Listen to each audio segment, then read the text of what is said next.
What is up, everybody? Good Sunday afternoon-ish or morning, depending, I guess, on where you're at and what you're doing. What is up? Let's see who all is here. Oh, Guanabits, Travelers Travels, Vika CV, Nick K, Allset, and Steven Cicero. Welcome to the shit show, everybody. How y'all doing on this Sunday? Let's try to get this set up. Team Mr. Yee. Hell yeah. Retro Mike and Automatic Beats. What's going on, guys? All right, I'm going to try. Bear with me here. Let me know if you can hear music. Holy shit, that's loud.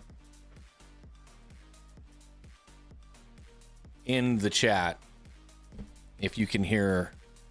If it's too loud, it's not loud enough. Yes, smash that like button. We got lots to talk about, lots to do's today. 7 p.m. in Germany. Integra guy's here. What's going on? How's that audio?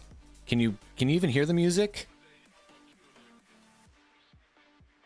Turn off your 3060s from Vast. Yeah, I'm getting there.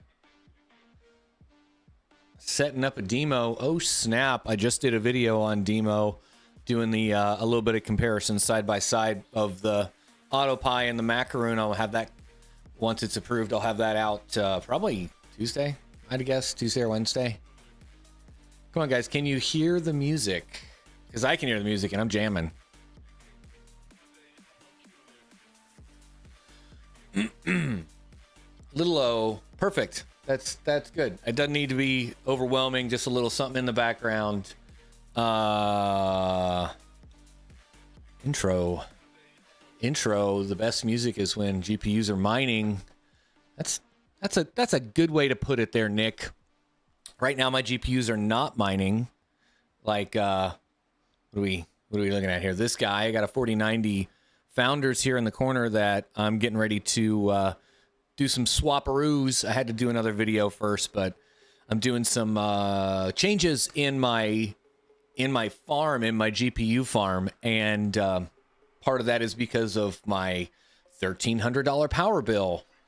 I gotta fix some shit, man. I got some custom server motherboards coming that I'm gonna put in custom server cases and set up with some 3090s running dedicated on Vast. Try to set up a script to mine when I'm not on Vast, or when the machines are not rented or being used, which, like, they're always on. They're always rented, so it's almost a moot point, but it's a little low. All right, I'll turn it up just the tiniest bit, but I want you guys to hear the news that we got going on. No, Steven Cicero, I was surprised when I told my wife, I'm like, power bill came in. She's like, all right, how much was it? It's like, about $1,300. She's like, oh yeah, well that sounds about right. You're the best. But yeah, I mean, I don't know. Power bill used to be $3,600 without any mining. The fuck were you doing, Retro Mike? Good God. Well, let's dive into this. We've got 15 people here. Make sure you smash that like, guys. Let's look at the markets real quick before we start talking about the Halving. What are we at? We're looking at $41,643 Bitcoin and almost $2,500 ETH and a 99-cent Tether. Imagine that. BNB Solana is top 5. That's fucking tight. XRP's at number 6. I think XRP's still top 10 because so many people are holding it, waiting on shit to happen. I don't know. Maybe I'm wrong there. What do you think? Am I on top chat? No, I'm on live. Okay. Lido Staked Ether number 8, Cardano number 9, and Dogecoin wrapping up the top 10. Now, if we take out USDC and Tether, that also wraps in Avalanche and Tron in the top 10, not including the stable coins up there. What do we got? Shiba Inu at number 18. How many people own SHIB out there? Litecoin in the top 20. That's a shame. That's a shame. It should be higher up, I think, in the rankings. ICP.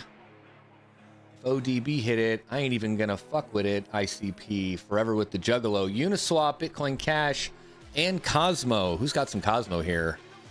1 PGN equals 1 PGN. Ain't that the truth? No. What are we looking at? Trending. Manta Network, Pond Coin. What the fuck is a Pond Coin? Is that where the friends go to hang out with the pigeons in the pond? I'm so confused right now. Holy shit, what happened to my dark mode? God damn, flashbang. Sorry about that. My market cap. And the largest gainers is Clash of Lilliput.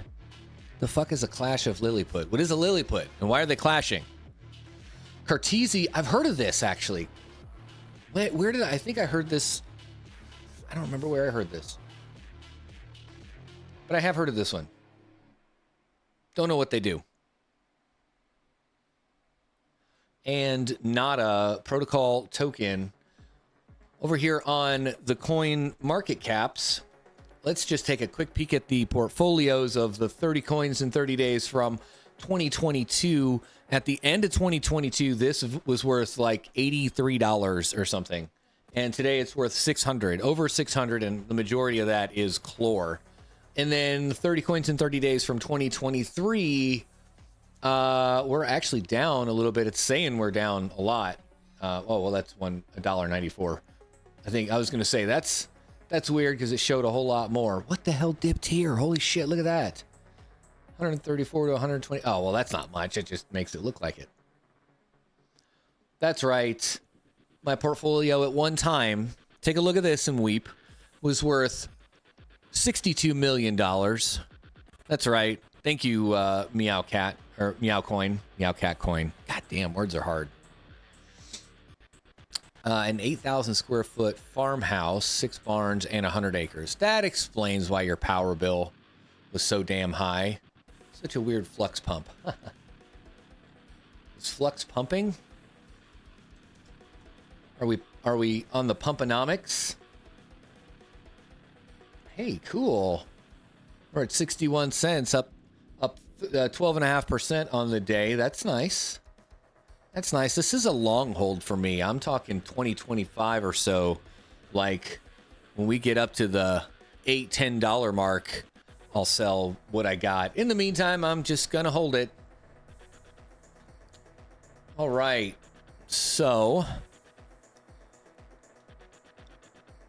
on to crypto news. The Bitcoin halving countdown. That's right. We're at 92 days, 1 hour, 48 minutes, and counting. Hey, it skipped 15 seconds. What the hell?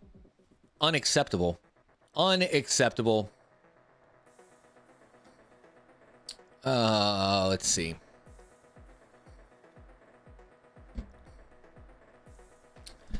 I'm sure you all know this. Oh, hey, Max. I'm sure you all know this, but the Bitcoin halving is a scheduled event occurring approximately every 4 years, reducing the rewards for miners by half every 210,000 blocks. This program reduction aims to control the inflation rate, limit the total supply of Bitcoin to 21 million, and increase its scarcity over time. Historically, halving events have been associated with significant impacts on Bitcoin's price, leading to increased market speculation. The economic model of halvening aligns with a deflationary approach, relying on transaction fees as the block reward diminishes. Beyond influencing market dynamics, the halving is integral to maintaining network security and incentivizing miners to contribute to the decentralized and stable nature of the Bitcoin network. Who here is mining Bitcoin at the moment? Not me. Actually, my S19s are on unminable, getting paid out in Dogecoin. So I'm making like, what am I making? Hold on. Let's take a look. Actually, just so I don't.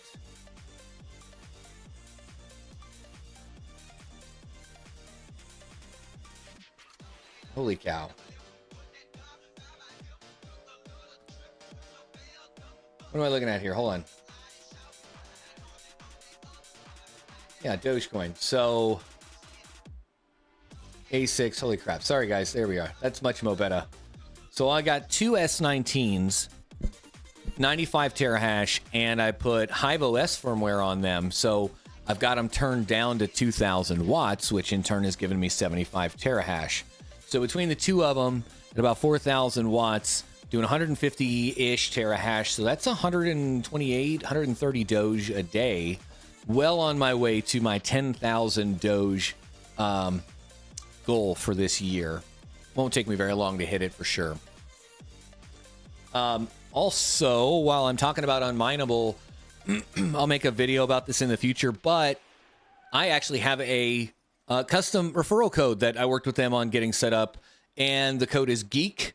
So as you're setting up your miner here, whether it's on Windows or Linux or any of these other mining operating systems, you put in your asset symbol, your coin that you're mining, your address that you want to get paid to, and your worker name. And then after that, if you put the hashtag Geek, it saves you 0.25%. I make a little bit, like 0.25% or something like that. Hey, help a brother out. So check that out. Let's see. Oh, I exited out of that. I didn't mean to. Oh, well. All right. So the Bitcoin happening is upon us. So, you know. Bitcoin whale dumps 59,000 Bitcoin, estimated $885 million in profit. A recent article, let's see if we can move this down a little bit here. Yeah. A recent article reports that a Bitcoin whale has sold 59,000 Bitcoin worth over 2.4 million after holding the tokens for 3 to 6 months, resulting in a substantial profit of $885 million. Oh, interesting. This move follows a bearish trend in the crypto market since January 12th, since it's still January. The Bitcoin experiencing a significant drop to 41.5. Excuse me. Although Bitcoin briefly recovered to 42, it has struggled to maintain this level amid ongoing battles between bears and bulls. The whale's decision to sell the tokens, purchased at an average price of 26,000, signifies a shift in sentiment. Despite Bitcoin's peak at 48,969 on January 11th, the whale chose not to sell then, indicating confidence in higher future prices. However, with a profit of $885 million, the whale has now sold the tokens. The article notes increased selling activities by long-term hodlers and whales and indicates metrics suggesting challenging market conditions for Bitcoin. At the time of reporting, Bitcoin is trading at 41,029, which isn't correct at the time of writing this. Anyway, what do you guys think about that? Ain't that some shit? I don't know. I think I would take profits as well. I mean, I wouldn't have sold all of them. And the article doesn't say that they sold all of the Bitcoin, but they did sell 59,000 of them.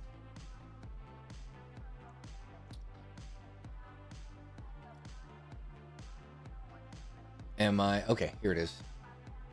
Understanding the decline of Cardano. Any Cardano fans out there? I got a handful of Cardanos. Ziz. ADA is undergoing a technical correction following its peak at 68 cents in mid-December, triggered by the Relative Strength Index, or RSI, surpassing 70 and signaling overvaluation. ADA is currently engaged in a corrective retracement within a descending parallel channel with the RSI around 40. Fucking chart talk. Not a fan of chart talk. Decline in ADA's price since mid-December aligns with a reduction in transaction volume and the number of core developers. This is where we get to the real news. Based on data from Token Terminal, number of GitHub developers contributing daily dropped by 25%. From 164 to 123, and transaction volume decreased by 87%. Correlation between these metrics and Cardano's price drop suggests that transaction volume and developer activity are influencing ADA's short-term price trend. What do you guys think about that? I like Cardano. I like Charles's message. about Cardano and what he's envisioning for its future and how it's going to help developing countries and things like that. It's great to see the use case behind it. Seeing developers drop off of it may not necessarily be a really large, like, bad indicator, but I don't know. Chart talk is better than pillow talk. Depends on who you ask there, Max. Dormant 2 million, I'm sorry, that's billion with a fucking B, like Bitcoin billion. Dormant $2 billion in Bitcoin shift during price correction. Approximately $2 billion worth of Bitcoin has recently been on the move across multiple wallet addresses believed to be owned by a single entity. These funds, dormant since 2019, with a previous movement in 2013, were consolidated from 49 addresses into 5, each holding between 8,000 and 12,000 Bitcoin, totaling 380 million to 480 million. Blockchain analytics from Arkham Intelligence notes a historical pattern of coordinated movement at specific times and dates. The timing of the transfer coincides with Bitcoin's correction amid a surge of 160% in the past year, driven by expectations surrounding the potential approval of an ETF, which we got approved. The movement also occurs as Bitcoin miners' reserves hit their lowest level since July of 2021, standing at 1.83 million Bitcoin, valued at $78 billion, and follows the largest Bitcoin transaction of the year, involving a whale moving 665 million worth of the crypto. Yeet. Did I lose my music? No, it's still going. It just started a new song. Oh, goodness. You guys are going crazy in the chat. 27 people here, 14 likes. Smash it, you freaking degens. More Ripple news. Ripple asks court to dismiss the SEC motion to compel. Ripple has opposed the U.S. SEC motion to compel post-compliant discovery, filing a response with the Southern District of New York on January 19th. Ripple argues that the SEC requests are ultimately or untimely, as they were not made during the open fact discovery period, and the agency lacks good cause to do so belatedly. Belatedly? That's a word? Holy shit. The blockchain company contends that the SEC has not justified the requests on their merit, asserting that the information sought has no relevance to the court's remedies determination. Ripple warns against the SEC request, claiming it violates the law, would result in a prolonged fact discovery period, and deprive Ripple of protections applicable to a pre-suit investigation. The SEC had previously sought to compel Ripple to produce audited financial statements for 2022 and 2023, as well as post-complaint contracts related to XRP sales. Who here owns XRP? I got a big old bag of it, but I don't know. I got it really cheap and was like, it might do something, it might not. I don't know if I necessarily believe in the project, I guess. It's trying to like replace Stripe, right? But having them in court and them battling the SEC is going to set kind of set those markers in future endeavors, right? Elon Musk voices all over Bitcoin. Really? We got a little ticker down here. That's nice. Tesla and SpaceX CEO Elon Musk expressed amazement at the scale of the Bitcoin network in response to a tweet from ARK Invest CEO Kathy Gibsme-Wood. Wood highlighted Bitcoin's backing by the largest computer network globally, dwarfing the combined size of clouds built by Amazon, Google, and Microsoft over the past 15 to 20 years. Musk simply responded with, "Wow." The exchange followed a tweet from Yasmin, I'm not even going to pretend I know how to pronounce that last name, Director of Digital Assets at ARK, countering JP Morgan Chase CEO Jamie Dimon's skeptical comments on Bitcoin. She emphasized Bitcoin's computational capacity, revealing its recent milestone of a hash rate of 500 exahash. He provided vivid comparisons illustrating the network's vast scale, processing power, and computational prowess. Musk, known for his openness to crypto, recently referred to Bitcoin as BitGold. God, I hope that's not a new meme. Likening it to gold for its engineered scarcity during a discussion with Cathie Wood on the social media platform X. I don't know about that. Maybe he was just taking a dump and said, wow. Maybe they're looking too far into it. I don't know. What do you guys think?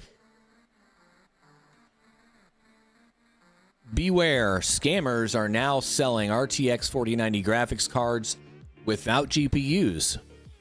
If you can believe it. Yeah, look at that. That's fucking crazy. NVIDIA's flagship graphic cards, the 4090, is reportedly the target of a new scam on the secondhand market. Customers have fallen victim to counterfeit versions of the high-priced card, with one person spending $1,600 on a fake RTX 4090. I don't think it's a fake 4090. I think the 4090 is real. They just removed the die, as you can see in the pictures here. And the article mentions 13,000 HK. That's Hong Kong money, right? So maybe this is going on more often overseas. Anyway, keep your eyes out, guys. Counterfeit card appeared genuine in photos, photo casing working RGB lights, but upon receipt, the buyer discovered non-functional fans and, shockingly, the absence of the AD102 GPU that powers the 4090. Some memory modules were left behind, but others were attached to thermal pads. Despite the scam, the police did not pursue the case. Imagine that, leaving the buyer without recourse. The incident highlights the need for caution in purchasing high-value graphics cards on the second-hand market. Counterfeit parts may have been repurposed for AI cards used in Chinese AI farms? Really? Especially considering the ban of the 4090 in China. The article suggests alternative models like the 4090D and 4080 Super for those markets, assuring customers of actual GPUs inside. Oh my goodness. Can you believe it? People are getting GPUs without GPUs. All right. Now is... Oh, where's my OBS? There's my OBS. Now's the time. We're going to switch this up a little bit and talk about some tech news. What are you guys thinking about... what do you guys think about this 4090 showing up without a die? That's wild. That's a Craigslist post if I ever saw one. That's for sure. Let's see. TSMC anticipates over 20% revenue growth in 2024 amid AI chip demand. Taiwan semiconductor manufacturer TSMC. Oh, is that what TSMC stands for? The world's largest contract chip maker anticipates a revenue increase of over 20% for 2024, attributing this positive outlook to strong demand for AI chips that is compensating for softer sales in smartphones and EVs. Despite facing challenges in the fourth quarter, turn this down, get me distracted, with profits declining, TSMC surpassed market expectations, showcasing resilience amid variable demand in the global semiconductor industry. Responding to increased demand, TSMC is aggressively expanding its global manufacturing, initiating the construction of a new fab plant in Germany, starting its first fab in Japan, and considering an additional facility in Arizona. The company, with a cash reserve of $1.7 trillion, really? Plans to maintain a capital exposure between 28 and 32 billion, emphasizing its commitment to growth and technological leadership. And yeah, they're this AI boom is definitely getting a lot of people a lot of money. Like Mark Zuckerberg's grand vision for open source AGI raises concerns. Meta has officially joined the pursuit of AGI, or artificial general intelligence, with CEO Zuck announcing plans to invest billions, that's billions. In fact, this kind of rolls into the next article of 18 billion, building an open source version of AI. Long-term vision is to develop general intelligence, responsibly open sourcing it, and make it widely available. Zuck's highlighted ongoing efforts, including training the next-gen model Llama 3 and building a massive compute infrastructure. However, the announcement has sparked criticism, with concerns raised about the risks of an open-source AGI freely available to the public. Experts argue that decisions regarding AGI should be made through international consensus rather than in the boardroom of a tech giant, emphasizing the potential harm if such technologies fall into the wrong hands. Don't think it's that difficult for people to find their own LLM out there and get access to some of these tools that are already in place. I think people are just emphasizing or trying to boost their own importance by saying, oh no, we need to talk about this internationally. Shut the fuck up. Zuck's GPU flex will cost Meta as much as 18 billion with a B by the end of 2024. That's a lot of money.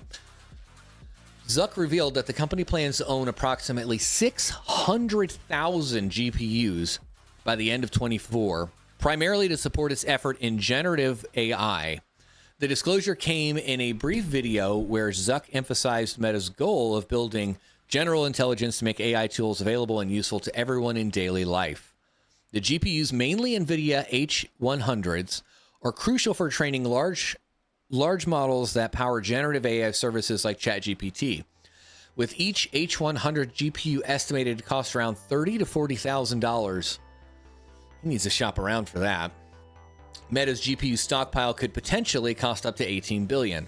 The significant investment aligns with Meta's focus on AI and metaverse projects, with Zuck forecasting AI-enabled AR glasses as a future means of frequent interaction with AIs.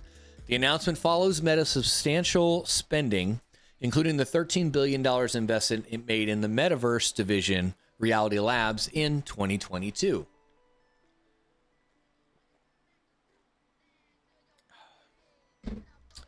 And Retro Mike says he found a new GUI LLM flow builder you can run in Docker. It's insanely powerful and all open source. Wow, awesome. That's pretty cool. Send it over my way, man. Yeah, send it to me in Discord. I'd like to check that out. Put that bad boy in CoPilot Studio. Watch the world crumble. Did I just delete my next freaking... There it is. Okay. I like the undo button. Comes in handy. So from buying tons of GPUs to a graphics card flaw enabling data theft in AMD, Apple, and Qualcomm chips by exploiting GPU memory. Retro Mike, you're going to love this one. A security vulnerability named Leftover Locals has been identified, affecting GPUs from major manufacturers including AMD, Apple, and Qualcomm. Discovered by researchers at Trail of Bits. The flaw enables unauthorized access to data in the GPU's memory across various devices, including smartphones, tablets, notebooks, PCs, and servers. Leftover locals can compromise the security of PCs and servers designed to prevent users from accessing each other's data. The vulnerability allows attackers to read residual data from the GPU's memory even after the completion of specific executions. The researchers tested 11 GPUs from the different vendors, confirming vulnerabilities in AMD, Apple, and Qualcomm, but not in Intel, NVIDIA, ARM, or Imagination GPUs. Affected vendors have acknowledged the issue, with Apple releasing a patch for some processors, Qualcomm issuing new firmware, and AMD planning a mitigation process scheduled for March. That's interesting. Like to disable CoPilot with Intune. That's like feeding pigs bacon. It's messed up, man. What do you guys think about that? Do you worry about that running your GPUs for AI workloads if they have flaws like this and vulnerabilities that can be exploited? And if so, if you're like renting those GPUs out, whether it's like Vast or something out, Vast or something else, who's responsible when that happens? Is it from the supplier, like the service provider, us renting out the GPUs? Are we supposed to be able to have those things patched in a timely manner? Does the responsibility fall back on the OEM or on the user of the rented equipment? I don't know. Let me know. George Allen with the $3 super chat. Is that a lemon head dancing? I don't know what that sticker is, but that's awesome. Thank you, sir. Much appreciated. NVIDIA GeForce RTX 4070 Super tests. 4070 Super tests, not super tests. The regular tests are not super tests. 5 key things you need to know. NVIDIA set to launch its 4070 Super, priced at $599, a week after unveiling it at CES. 4070 Super boosts 20% increase in CUDA, ray tracing, and tensor cores compared to its non-super counterpart, delivering a substantial performance boost, matching the 3090 flagship and narrowing the gap between the 4070. Oh, narrowing the gap to the 4070 Ti. Interesting. The graphics card excels in ray tracing, outperforming the AMD. No, where did I? Hold on, I lost my place. Outperforming the AMD Radeon RX 7800 XT by 47%, with a total power rating of 220 watts. Wait, what? 220 watts on a 4070 Super. Nice. In a transition to NVIDIA's 16-pin power connector, the 4070 Super is tailored to 1440 gaming, maintaining the same AD104 GPU and 12 gigs of memory on 192-bit bus. NVIDIA will continue to offer the original 4070 at a reduced price of $549. Oh, goodness. One day I hope I'm rich enough to super chat. Retro Mike, you're the nicest troll of them all. What do you guys think about the Super 4070 Super? CoPilot news. My neck of the woods. Got 34 people watching, 32 people watching. Where'd you guys go? 22 likes. Smash that like button. I appreciate it, guys. Microsoft has introduced CoPilot Pro. Back up a little bit. Microsoft has introduced CoPilot Pro, a premium tier of its CoPilot AI companion targeted at individual users, including developers, designers, and researchers. Priced at $20 per user per month, CoPilot Pro provides enhanced AI capabilities such as priority access to the latest GPT models from OpenAI during peak times, faster image generation, and a dedicated CoPilot GPT builder. The Pro version offers a unified CoPilot experience across platforms and Microsoft 365 and personal apps, covering Word, PowerPoint, Excel, and Outlook. It aims to cater to the needs of individual power users who require advanced capabilities, but not at the scale of a business. The CoPilot app is now GA for Android and iOS devices. CoPilot is also, CoPilot Pro is not CoPilot for M365. So if you're in an organization and you've got, a .on Microsoft tenant ID, CoPilot's not for you. It's not going to work. CoPilot's for family and individual plans. CoPilot for Microsoft 365 is $30 a user.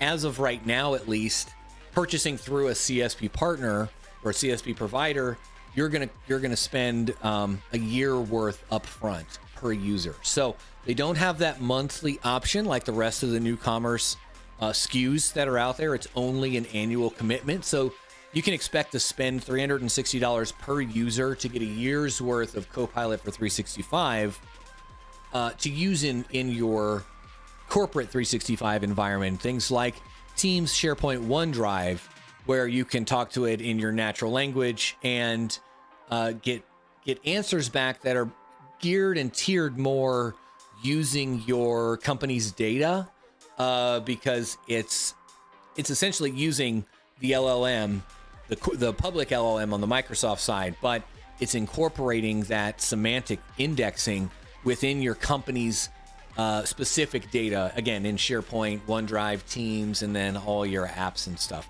As of right now, they don't really have a lot of like syncs with other popular company apps. Like, actually, I think they do have a Salesforce tie-in, or they're starting to.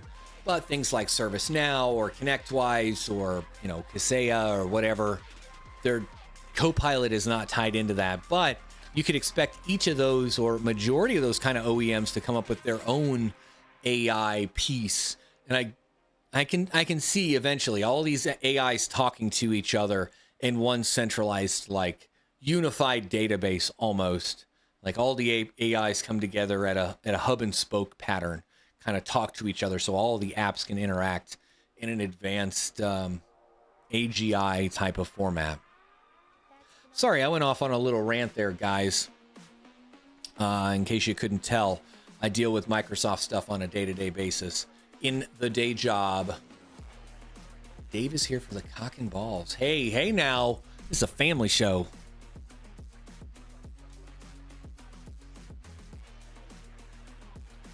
Where was I? Gosh darn it, did I lose my spot again? I think I lost my spot again. There we go. Guys, if you could do me a favor and share this stream out, like tweet it or something, because I completely forgot to. Global IT spend up 6.8% in 2024. It's 21 days into 2024, and it's up this much already. Global IT spending growth is forecasted to slow down to 6.8% in 2024. And decrease from the previous quarter's forecast of 8%, according to Gartner's Market Data Book Q4 2023 update. Despite the slowdown, IT services are expected to experience increased growth, becoming the largest segment of IT spending for the first time. IT services. Oh, okay, so managed services. I gotcha. Spending on IT services is projected to grow by 8.7% in 2024. Reaching $1.5 trillion. Gartner attributes this growth to enterprises investing in organizational efficiency and optimization projects amid economic uncertainty. The report also notes change fatigue. Gotcha. Change fatigue among CIOs as a factor influencing overall IT spending growth. So what I gather out of that is individual companies would rather outsource that shit and focus on what makes their business grow and what's important to them in their role, whether it be security or sales, service, or whatever it might be. What do you guys think about that? Is anybody here in IT, in the IT industry? Down with CoPilot. Crypto Mikkel, hey pal. Hey, whoa, we're friends. You take things a little bit too far there. I'm just kidding. I don't give a fuck. Used to be a ServiceNow architect, Retro Mike says. That's cool. Dave, digital, geek, you're looking healthy. Great skin tone, bright eyes. Are you doing something different? You stop. You guys. Actually, I'm drinking a lot of water now. That's right. I have been sober from alcohol since August of 22. Yeah, 22. So over a year. I cut back. I can't say I quit drinking soda, but I really cut back on soda, cut back on sugar intake, getting good sleep. You just got to take care of yourself, man. That's all. Let's see. Turkish ransomware campaign hacks into weak SQL servers. Right up Retro Mike's alley. Microsoft SQL servers in the US, EU, and LATAM. Is that Latin America? Something, I don't know, are under attack by Turkish threat actors in an ongoing financial cyber threat campaign named Returgence. I think that's inappropriate. I think I might have just said a bad word. The attackers exploit insecurely configured SQL database servers. The attackers exploit insecurely configured SQL servers. Okay, gaining initial access through brute force and exploiting the XP CMD shell procedure. Campaign involves the delivery of mimic ransomware payloads and Secure Onyx, I haven't heard of that one, which uncovers the details of the campaign, notes that it ends in either selling access to the compromised host or delivering ransomware payloads. Okay, the attackers in this case demonstrated a major OPSEC failure, allowing close monitoring through their own RMM software. No shit. Interesting. So attackers are dropping their own remote access tools. Whoa, hey now. Into compromised servers. That's kind of cool. Never thought that would. That's interesting to think about. So, instead of having like your own Kaseya instance out there, I wonder if they're replicating it. Nearly 11 million SSH servers vulnerable to a new terapin attack. Almost 11. Retro Mike. Almost 11 million internet exposed SSH servers are vulnerable to the terapin attack, which targets the SSH protocol, affecting both client and server. The attack, developed by academic researchers from Ruhr University in Germany, manipulates sequence numbers during the handshake process, compromising the integrity of the SSH channel, particularly when specific encryption modes are used. An attacker in an adversary in the middle position. Adversary in the middle. I hadn't heard of that. Man in the middle, I've heard of that. Same thing, I guess. Could downgrade public key algorithms for user authentication and disable defenses against keystroke timing attacks in OpenSSH 9.5. The report highlights that 52% of all scanned SSH servers are vulnerable. Holy shit. With the majority located in the US, China, Germany, Russia, Singapore, and Japan. Well, shit. Time to go secure that SSH protocol. That's something. I've heard of these. Hammer drives. Heard of these a while back.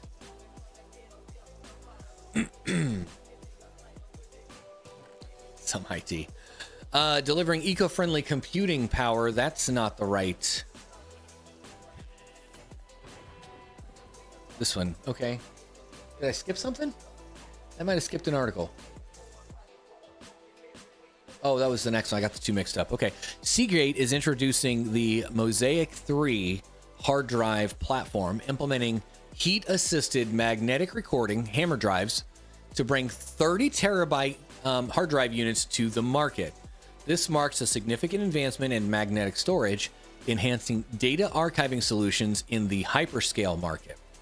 The hammer recording technology utilizes laser diode attached to each recording head to heat a tiny spot on the magnetic disk rapidly, allowing for smaller and densely packed bits of data. The Mosaic 3 hard drive offers an unparalleled areal density of 3 terabytes per platter. Holy shit. With larger areal densities planned in the future.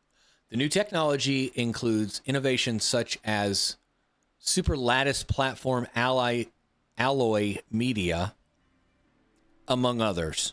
I'm not going to go through all those. You can read the article. By the way, links to all the articles are down in the description below. Contributing to improved performance and efficiency in storage tasks. Hey, Yeti, what's going on, buddy? Good to see ya. 37 people here, 31 likes. Smash it, guys. Share the stream. Somebody put a tweet out about this. Please, I completely forgot to tweet this shit before I started. Here we go. This is the one I was looking at, if it comes up. Delivering eco-friendly computing power, China's mobile data center. China Mobile, in collaboration with Huawei, is working on an intelligent computing data center in Inner Mongolia, part of the national project to channel computing resources from the east to the west. This aligns with China's dual carbon goals and focuses on eco-friendly policies. The data center integrates advanced technologies for energy saving and carbon reduction, including large-scale cold plate liquid cooling, integrated power modules, indirect evaporative cooling, photovoltaic power generation or solar, AI-powered energy saving optimization, and direct green power supply. The project has implemented innovative technologies like integrated energy cabinets and hydrogen energy storage. That's cool. Reducing the comprehensive queue to about 1.5. Recognized as a national eco-friendly demonstration project for computing power networks, it supports energy conservation, emission reduction, and green electricity usage goals. Hey, China's going green, but they were red. Moving on.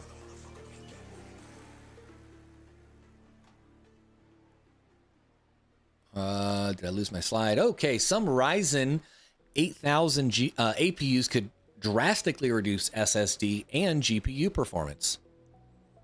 Listen up. AMD's Ryzen 8000G series desktop processors based on Zen 4 and RDNA 3 graphics include Phoenix 1 and Phoenix 2 dies. New information indicates that Phoenix 2 chips, such as the Ryzen 5 8500G and the Ryzen 3 8300G, may offer lower SSD speeds and GPU performance compared to Phoenix 1 counterparts. Official specs from Gigabyte reveal that Phoenix 2 chips support PCIe 4x4 for discrete graphics cards, while Phoenix 1 support PCIe 4x8 M.2 lanes. Hold on, I'm confusing myself. What? Oh, okay, so M.2 lanes for Phoenix 2 are PCIe Gen 4x2 having SSD performance to Phoenix 1. Okay. Reduced PCIe lanes may impact SSD speed and discrete GPU graphics performance, but it shouldn't be an issue for entry-level graphics cards. Dual channel memory support has been updated for the Phoenix 2 APUs, benefiting performance with discrete graphics cards. I just butchered that entire article.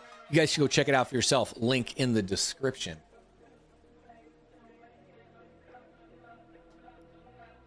All right. Now we're going to get political. Kind of. New England Crypto, what's going on, buddy? Good to see you, man. Haven't seen you in a while. 619 OTA says 30 terabyte hard drives. Yes, please.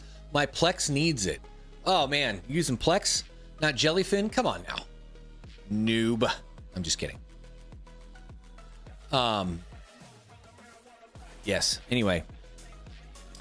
The No AI Fraud Act creates way more problems than it solves. The No AI Fraud Act, proposed by Congress, aims to address concerns about deceptive uses of generative AI, particularly in relation to performers' images and voices. However, critics argue that the bill is overly broad and could have unintended consequences, creates a new federal right covering any likeness and/or voice replica created or altered using digital technology, software, algorithms, etc. The act characterizes this right as a form of federal intellectual property, exposing intermediaries hosting AI-generated content to litigation. Critics also highlight potential negative impacts on free expression, competition, and innovation, suggesting that a more precise and careful approach is needed to protect performers without unintended consequences. Plex is the go-to now. Plex has a subscription, though, cost, right? Or a license cost, something like that. These crazy humanoid robots are about to start working at a BMW plant.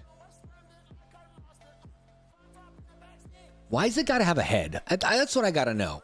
Like, okay, fine. You're going to have robots. They got to have extremities to pick up boxes and move things from here to over there. And they got to have legs so they can walk in an upright position. But why do they have to have a head? I mean, is it needed? Like, are you going to put the precious parts in there so that when they start to take over, all we got to do is rip off the head and it stops working? That would make sense, but if not, they don't need a head. You're making them look too much like people. BMW is set to introduce Figure 1. This is called Figure 1. A humanoid robot developed by Figure in its workplace at one of its plants. Figure 1 has been trained to perform various tasks, including making coffee. Billions of dollars in innovation to make coffee using Keurig. Okay, by watching videos. Making coffee using a Keurig by watching videos. So it learned to make the coffee. Jesus Christ. The robot is designed to learn jobs and correct small mistakes.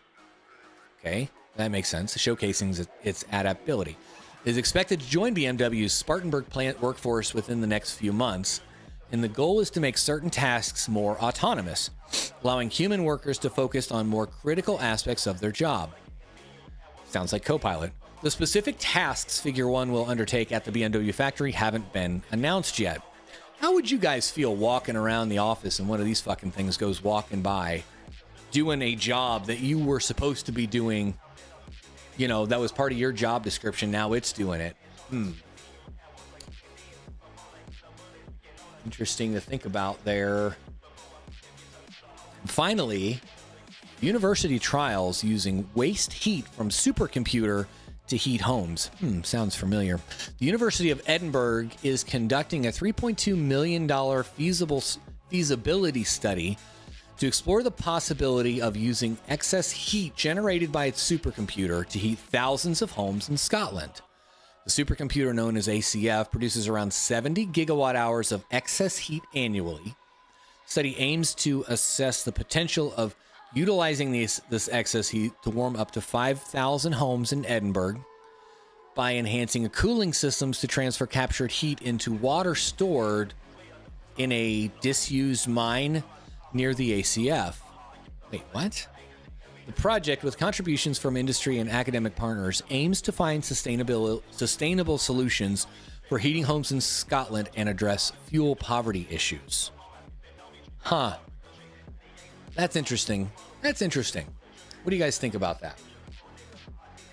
Does sound familiar, though. Sounds like a crypto miner that's using ASICs to heat their home or heat their facility, or maybe a grow farm, grow op, that's being used for the same type of thing, using Bitcoin to keep plants warm in the cold months. My goodness, it is wild out there now. All right, so to the AMA piece of the video today, what are you guys saying over in the chat? Retro Mike says, head and no eyes. They're trying to replicate me. Oh, laser eyes is a must, says All Set. I don't know, man. I'm bad enough with the robots in the walking down the hallway. I don't want it to have laser eyes fucking evaporate me. You're getting a Rabbit R1, Mikkel. Oh my God. Please tell me how that works for you. Because in my opinion, the whole fucking thing can be an app.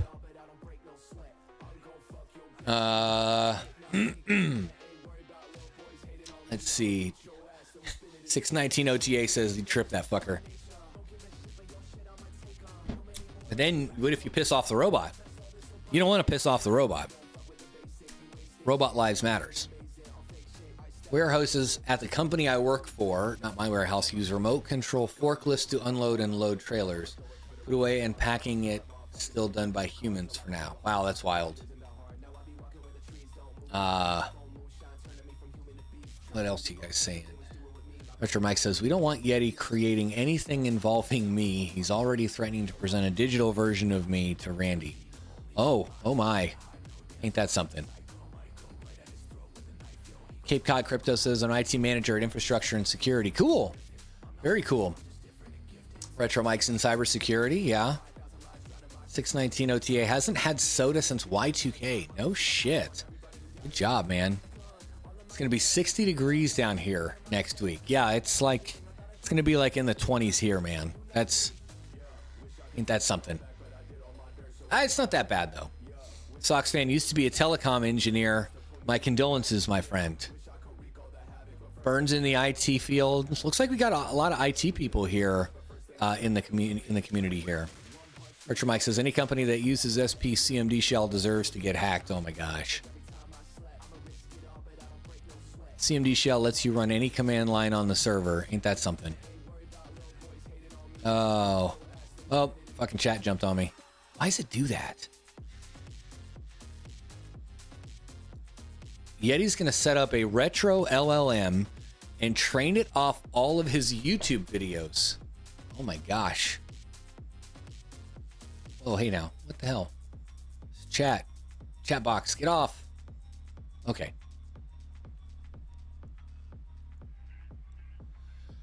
Oh, my goodness.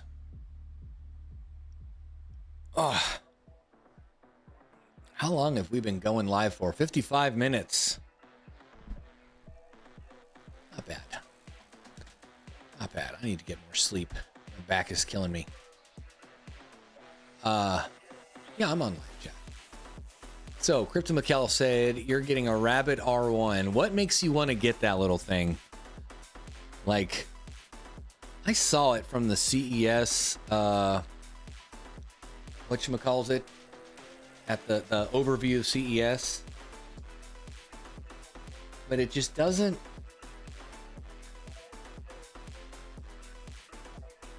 I don't know. It just doesn't. It doesn't tickle my fancy, I guess. An AI-powered gadget that can use your apps for you. I just like. I feel like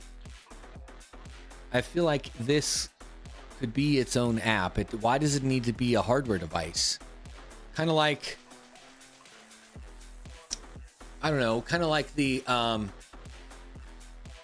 whatchamacallit?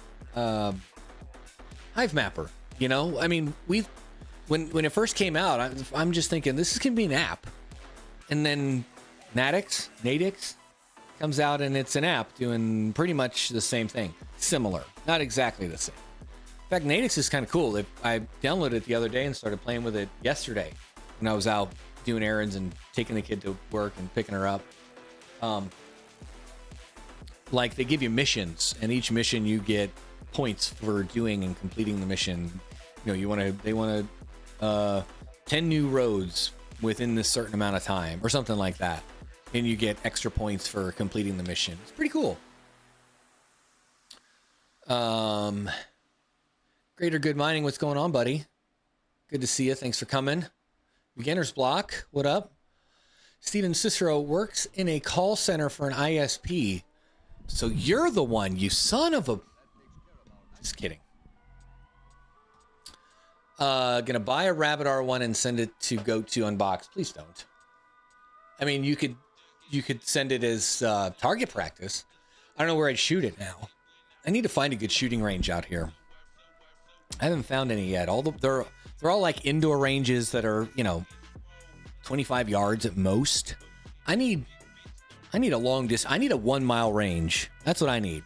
Anybody out here like southern Wisconsin area, northern Chicago area, know of a good shooting range that can take it out to 1 mile? Anybody?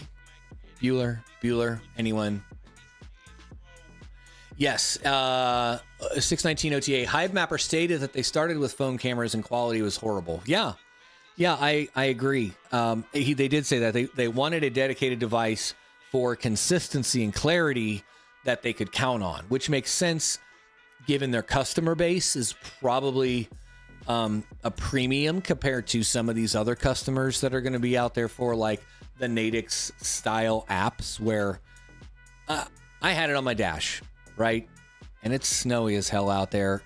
The phone was having trouble focusing past the dirt on the dashboard out to the cars in front and the street signs and then this and then that. So I'm sure the quality on those is shit. I mean, compared to Hive Mapper, at least. Automatic Beat says, drive 5 hours south and I got you, go. I might take you up on that, buddy. I need me a good fucking lead therapy session, that's for sure. Max says, did you ever work out your upload speed options? I just stuck with where I'm at right now. Ad will run shortly for some viewers. Skip. How do I skip? Yes, I skip the ad. You're welcome. Go like and subscribe to the channel for me skipping the ad for you. Did you ever work out your upload speeds? No, I just left it there. I mean, I'm getting 100 meg up now, and a gig down, or almost a gig down.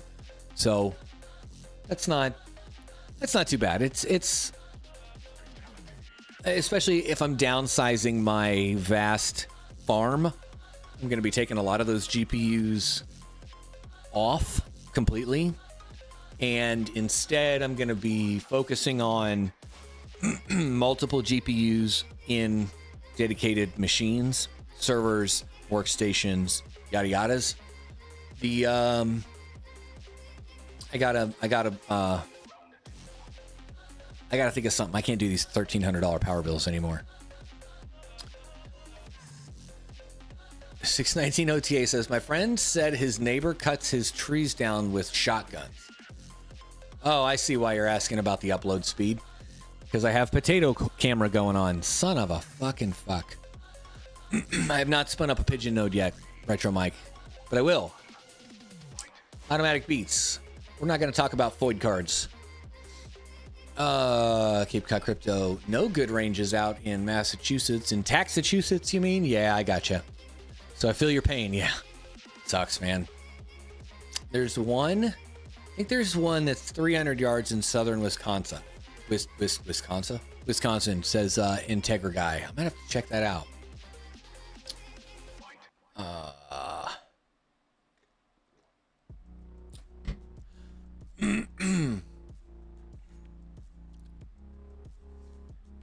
decent one I was heard. I thought you were on 401. Yes. Oh goodness. Let's see. So Vast, I'm gonna downsize the Vast machines. Probably get rid of all the cards I have on there that are not 3090 or 4090. Or I'm gonna bump up the price.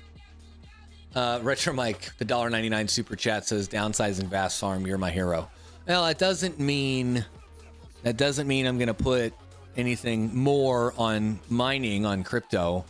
I mean, I don't know. Things are a little bit different when your house is paid off. You can afford an $800,000 power bill on top of no mortgage. But when you got a mortgage again, yeah, man. And I'm not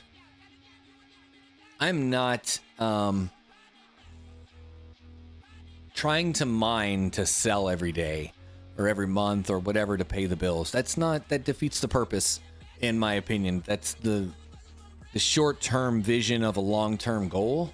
It doesn't make sense to me. It would make sense if selling the crypto or whatever to pay the power bill, you're left over with enough crypto that it was worth all of the trouble in the first place. You know, like a large scale farm or a large scale mine where you've got, hundreds of machines or more crunching away, making crypto. You sell enough to pay the bills, and what's left over is your profit, right? That's a business model. That makes sense. Doing it from home, it's like, fuck that, dude.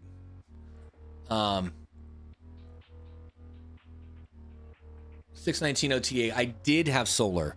When I was in Georgia, I had hybrid solar that helped offset the cost. Not a lot, but it helped offset the cost of some mining. Like I was able to run one L3. So that's, 800 watts or something?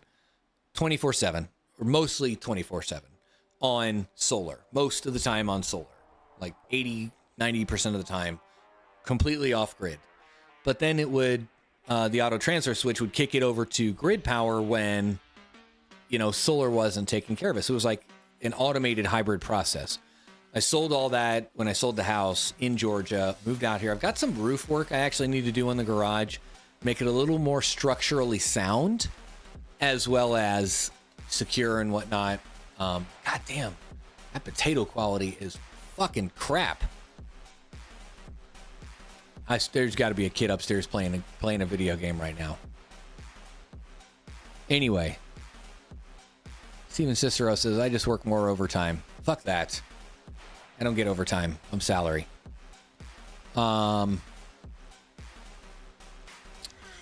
See, now you can tell Chump Change I sent a super chat to a not a pretty girl. I'm not a pretty girl? The fuck, man? It's the reason I stay small scale and not just power capacity based. If I can't cover power or hardware out of pocket, I don't run it. Right. Heavy FPGA because they are low power cost. Quality looks not 1080. Quality looks 108. It looks like a potato flew around my room. Shitty potato quality. Oh, well, let me ask you guys, before we get out of here, what did you think about this style and this format of live stream today? With like this hopefully non-copyright funk music in the background, and the news style going through the articles and stuff like that. Static, how much wattage are your VAST rigs average? Right now, I'm at about 5,500 watts. So I'm just about maxed out on a single 30 amp circuit. It's getting ready to start running power. I need to run a 20 amp 220 or 240 over to the other side of the basement anyway, because I want to set up that S19 to heat the house. Yeah. Automatic beats. Can 3D printing be a good side hustle? Yeah. Depends. I want to say yes, but it's less of a side hustle and more of a second job. Let's put it that way. So I've been professionally 3D printing since 2019. It's when I've actually formed the LLC. Subtle music was good. Awesome. Thank you. Format was awesome. Nice work. Thanks. I try not to trip over my words, but at the same time, I also try not to read too deep into the articles before I put them out there, or like before I, present them in the video, because I want to get an actual reaction right along with you. So like read the title of the article and maybe a little bit of the first paragraph. And then I just let ChatGPT summarize it for me in a paragraph, copy and paste it into a Google slide, and I go through one by one and talk about it and learn about it right along with you at the same time. I think that's a pretty cool idea. So 3D printing, since 2019, I've averaged about 60 grand a year every year since then. Started out strong. I did right around 100 grand in 2020. Imagine that. 2019 was a little under that. But since 2020, it's gone down. I think it's a couple of reasons. One, I haven't spent a lot of time and effort creating new designs, new models, modifying. I've done some updates of like, hey, this is kind of coming out too funky. I'm spending a lot of time cleaning up this model when I sell it before I ship it off. So I want to optimize the supports and the way it's printed. Maybe I print it on its side instead of on the front, or whatever it is. So I've kind of optimized some of the existing models I have that way, which has worked out well. It saved me a little bit of time and a lot of headache here and there, but that's gross or net. Make sure you're creating the models and not just printing someone else's work. Yes, Retro Mike, exactly. So Steven Cicero, that's sales. That's in sales. That's before taxes, and before expenses and all that fun shit. But it was definitely a second job. It wasn't really a side hustle. It was like, started out that way, and then it really started taking off, and I was making good money. So I'd like get off my day job, or when I worked from home, in between meetings or like at lunchtime, I'd go over, I'd swap out the prints, start more models up, more orders, and go back to work. And then after work, I'd spend like 3 hours a night or more changing models, printing, shipping, doing all that stuff. Cause it's just me. So I'm everything from sales to marketing to accounting and production and everything that it takes to run a business. Kind of like YouTube. You're everything. You're all of the things in one. Editor, fucking producer, marketing, accounting, all of the things. HR. And I'm an HR nightmare, I'll tell you that.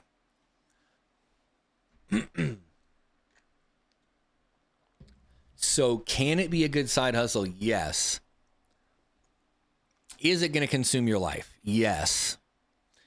Is it going to make lots of money? Probably. If I were to do it over again, after 2020, I would have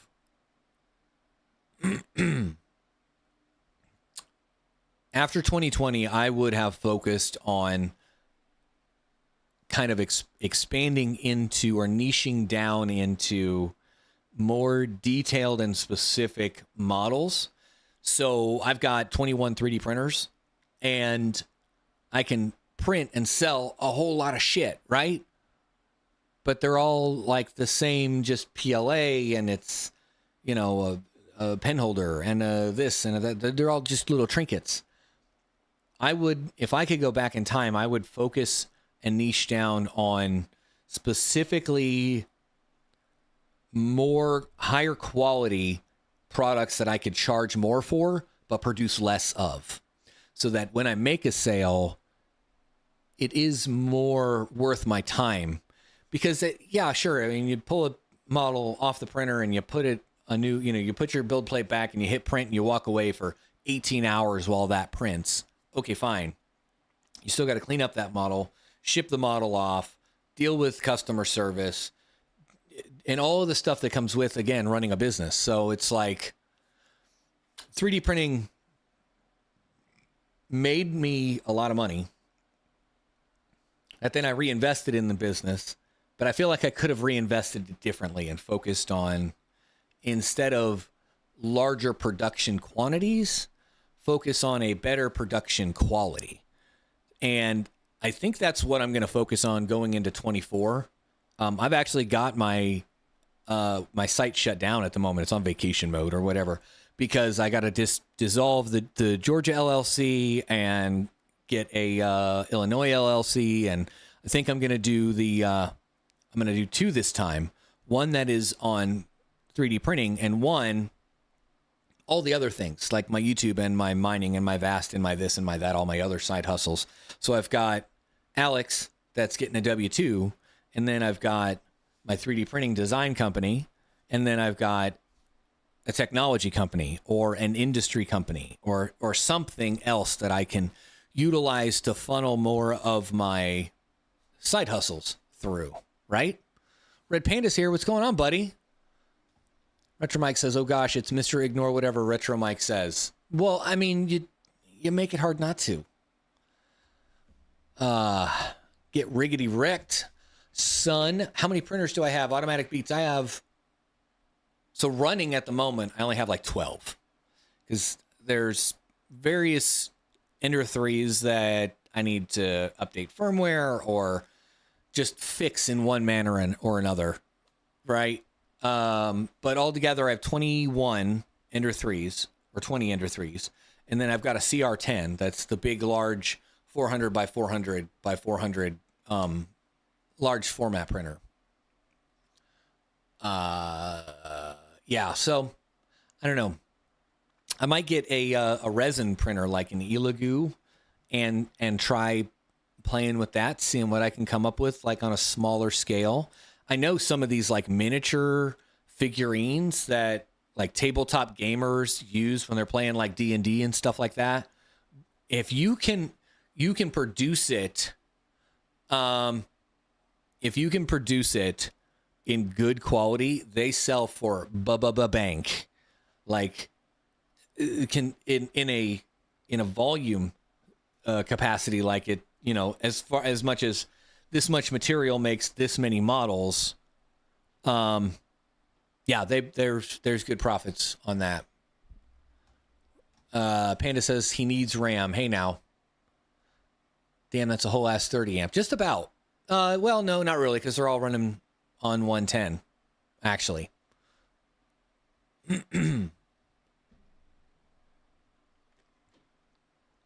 Oh.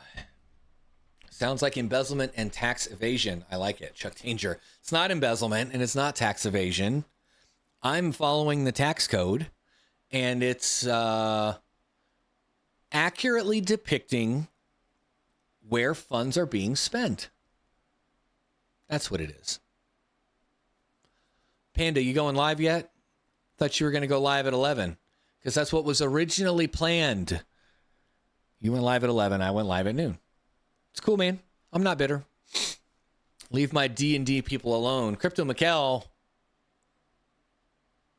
How did I know that you play D&D? I'll have to show you my 3D printed dice planters. So I make these planters See, I've got a D6, a D12, and a D20 that have blown up and I cut the top off of. I got holes in the bottom, and it makes like a little planter for like the little cactuses and stuff. Pretty cool. Automatic Beats, why don't you run on 240? So the reason I'm on 120 now is, well, and then was because when I started this in North Georgia, the power in my neighborhood would go out if you fart wrong. So the UPSs that I had were all 120. I tried getting my hands on a 240 UPS and was going to run it out there, just, or run it to the other shed, just like I did for the crypto shed, but that ended up not happening. So I had some 120 UPSs through my day job that were decommissioned, replaced. I had just bought new batteries for them, and I put them up. So when the power would blink, it wouldn't kill all of the 3D printers, because it would just... There was a way to enable power failure restart, whatever it's called. So when the power dies, comes back on, the printer resets itself, and then picks up where it left off. One, that never works the way you expect it to. Two, those are hell on SD cards because it rewrites itself multiple times on the SD card. Instead of just reading, it reads and writes to it. So you burn up SD cards faster. Not that that really matters. They're cheap enough, but... and yes, Jean-Francois, 3D printers pull more watts at startup. After they're printing, they pull about half the watts. That's correct. Yes, it's difficult crossing the bridge for an LLC. A lot of red tape. That's true. Seeing as the government is misspending tax dollars, I feel it's my duty to not pay taxes, thus contributing to illegal war efforts, amongst other things. Just saying. I also run my printers on battery backups. Right. So I've got UPSs in place so that when the power blinks or goes out for 5 minutes, 10 minutes, whatever, it comes back on. It's not affecting my printers. It's not to run them off grid. It's to keep them running when the power blinks. Because in North Georgia, it did that all the time, all the fucking time. So after a couple of times of waking up to a failed print because the power blinked in the middle of the night or something, you figure out a way to change that. Static, how often do you change the nozzle? So the nozzles, it depends on your environment. So at my last house, I had my printers inside the house until I bought the hobo stank shed and moved all my printers out there, but they were in my spare bedroom. We had hardwood floors. Dust and dog hair and dirt and grime and shit would get into those printers like nobody's business. I'd blow them off every single day, but you'd still have fans that die often. So I actually would solder, not solder, but solder a quick connect on the element heater or the fin heater or fin fan on the front. So as that gets clogged up, I would take it off, pull it out, put another one in, plug it in. It's good to go. I don't have to run wires all the way down to the control board. As far as the nozzle, because the hot end got clogged up so often, often enough that I would have to change that out, monthly. I would change out the nozzle at the same time I changed the fan. It just made it easier so that I knew, hey, this was getting clogged up, changing out the fan. I'm going to change out the hot end, call it a day. Chuck Danger said, never had auto restart work like it should. Exactly. Yeah. Only have 9 printers and growing. What kind of printers do you have there, Jean-Francois? Oh,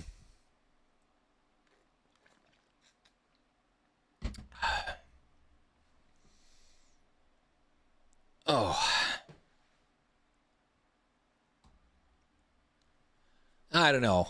Panda, are you really going to BTC 24? So if we see never mind. I'm not going to get into it. I hope to see you there, buddy. I really do. All right. What else are you guys saying in the chat?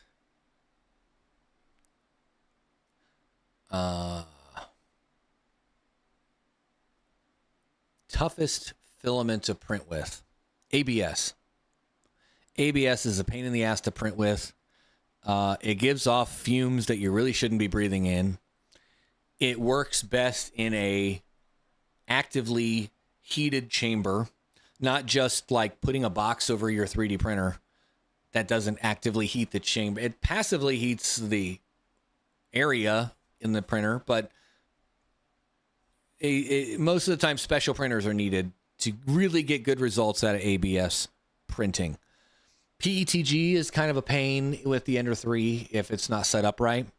TPU actually was surprisingly easy to print with if you do the settings right. So TPU is that like squishy, rubbery type of material, kind of cool. Red Panda says, yes, he's going if I can get a media pass or something. Cool. Yeah, I reached out to him too to see if they would give me one. I reached out to Disrupt also about a media pass, and I haven't heard from either one of them, so I'm probably just not as big as important as some other tubers around here. Whoever that might be.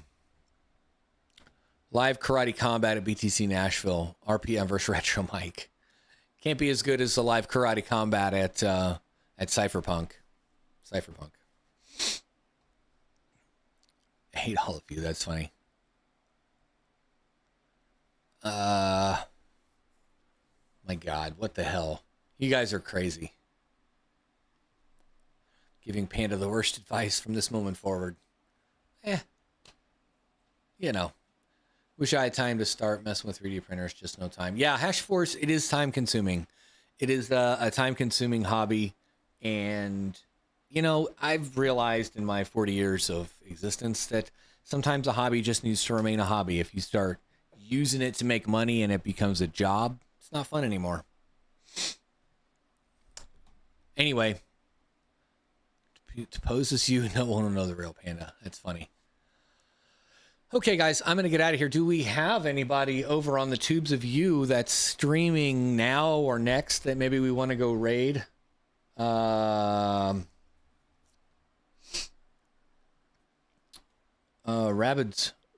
live. Guess we could go over and raid Mr. Rabbid Mining, because it doesn't look like anybody else is live at the moment.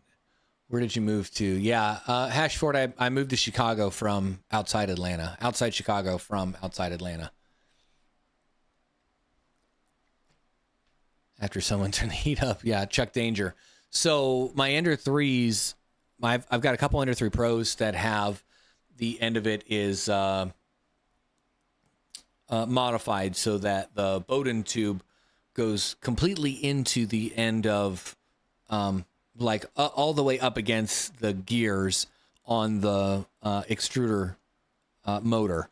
So it doesn't have room, because if you don't print TPU slow enough, it's going to bind up and then find the weak point and shoot out the side of the weak point. Because it's like printing spaghetti. Literally, it's like printing wet spaghetti. That's just how it's not hard.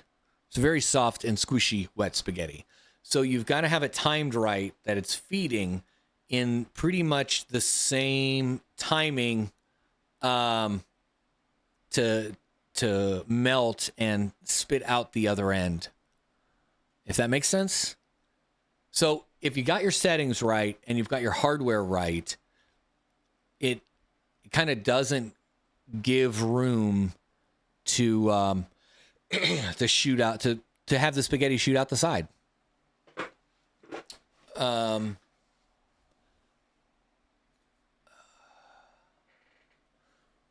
John says, one Ender 3 Pro, very modified, one XYZ DaVinci, 5 SV06, one large resin Anycubic, one Delta, dump find, hell yeah, and one Tenlon dual head. Oh, cool. Max says, if you were a real friend, you would stay live until RPM goes live. Bro, the fuck am I going to do for another 35 minutes? Hash Force, is the electric rate decent there? No. No, I'm paying... It's not that bad. I'm paying about 5 cents more per kilowatt hour than I was in Georgia. But like I said, my house was paid off there. So that's the big difference is like...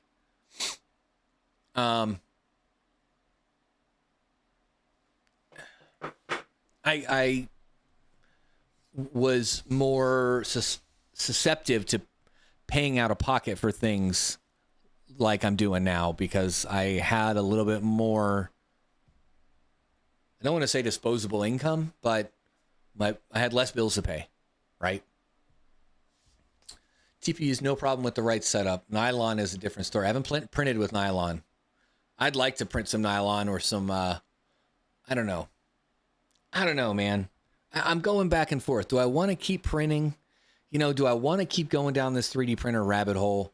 Like, it's made some pretty good money, but it is very time consuming. And I don't know if I make it like an ongoing thing on my channel, that'll help motivate me to get different machines or new machines or kind of focus down that rabbit hole more. Show off the freedom sticks. Chuck Danger, I can't do that on live streams. YouTube does not approve of that. I've already had a warning on doing that once. I did a lead therapy live stream, lunch break edition in Georgia when I had my shooting range.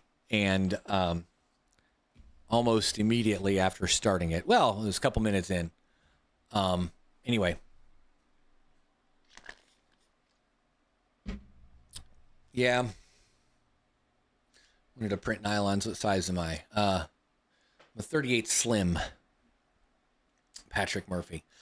Yeah, Steven Cicero, you need to have multiple flows of income. And that's what I'm trying to do. But I also don't want to spend my whole life working. You know what I mean? Like, you got to work.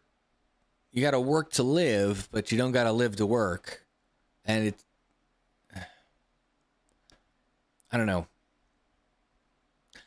I bought so many 3D printers because I had an opportunity to sell one of my custom models. It was actually a wall hanger for an AR-15 that, you know, screws into a stud or whatever, and you put your AR on it and it hangs it up on the wall, and it's 3D printed. You know, it cost me $1 or something, and I was selling them online for like $16 or something like that. So I was making good money doing it. Reached out to a subscription box company that I worked with in the past and was like, hey, I made a custom version with their logo on the side and my website on the bottom, and I sent it to them and was like, hey guys, check this out. I can make these and you can put them in your subscription box. You know, I'll sell them to you for, you know, a couple of percents over my cost, and you buy a whole bunch from me. We'll put them in the boxes and off they go. Right. And they're like, hey, yeah, that's awesome. We want 4,000 and we want it in 30 days. 4,000. I was going to make like 20 grand on that one sale, but I couldn't do it in 30 days. I couldn't do it in 60 days. I can't do it now in 60 days. I could probably do it 90 days now. But that's really focusing on it and like nothing but, you know what I mean? But like, if I had the infrastructure in place, that would have been a nice payday, right? So I'm thinking, okay, I'm going to buy more. I'm going to set myself up so that I can pursue that again. I can hit that mark, but I didn't get to that point. It's like every time I buy more printers and I expand, more problems come. And maybe it's the printers I'm buying because I'm getting Ender 3s, which are like, they're cheap, but they're easily fixable as far as skill needed to fix them, but it's still time consuming to fix shit when it breaks. So if there's always something breaking and always orders going out, you know, there's just so much fucking shit to it. Crypto Badell says, get the new K1s or the Bamboo P1P. Yeah,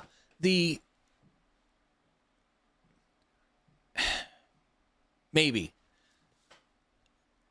So having time,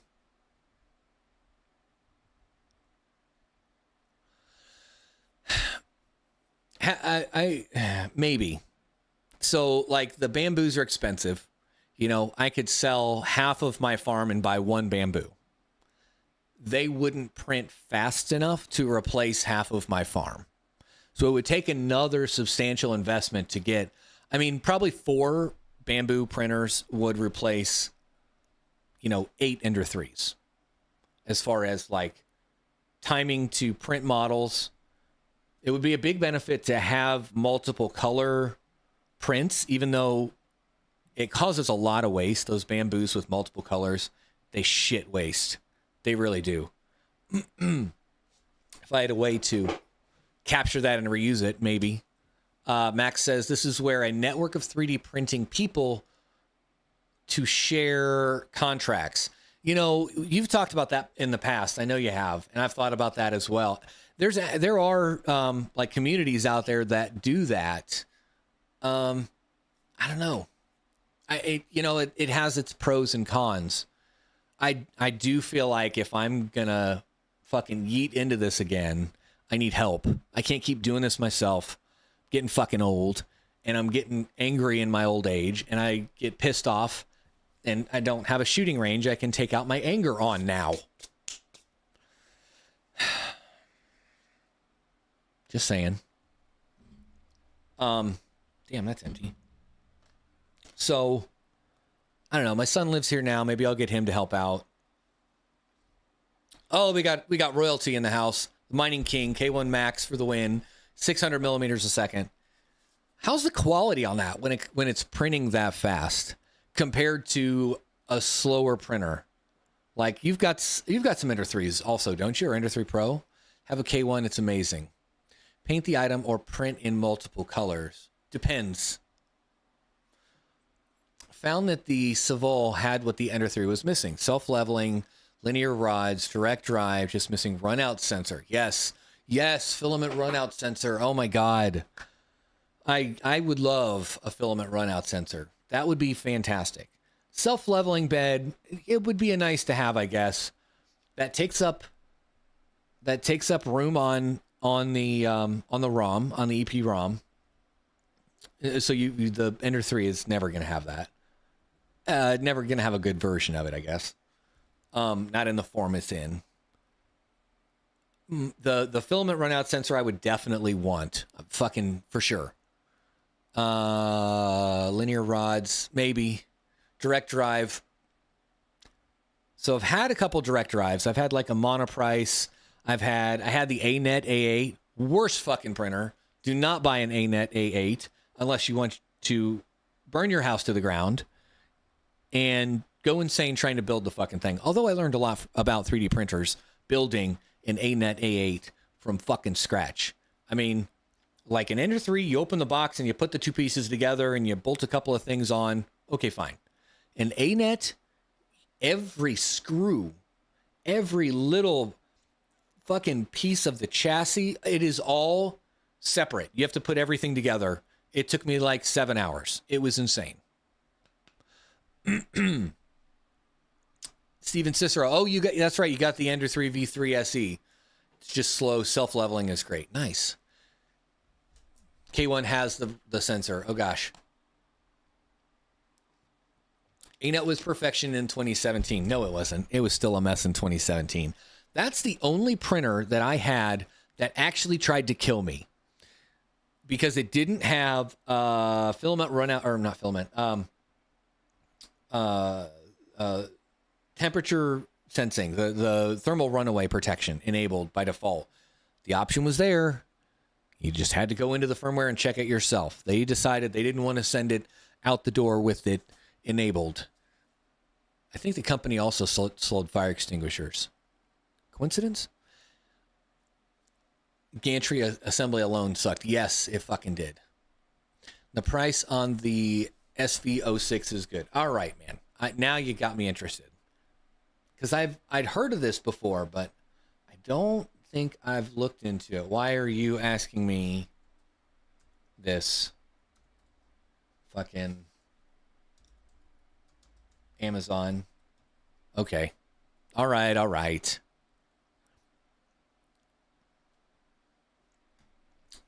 So